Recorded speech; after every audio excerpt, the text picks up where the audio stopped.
In this guide, I'm going to show you how to check server member count in Discord Mobile. This is Aiden from JustBoz, and before we get into this guide, make sure to like the video and subscribe to the channel with all notifications on. It really does help with the channel, and it lets us know that you want more content like this, so we greatly appreciate it. If at any point throughout this guide you did have any questions, just ask them down in the comment section below, and we can help you out further. I'm going to be doing my best to reply to every single comment down there. Begin by opening up Discord, and you want to select whatever server it is that you want to check. Go ahead and select it, and then once you're in it, you could just select the name up at the very top, and you're immediately going to see the members section.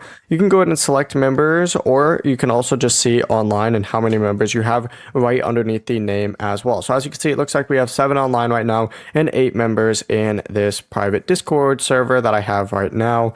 Compared to if I back out and go to another option, right?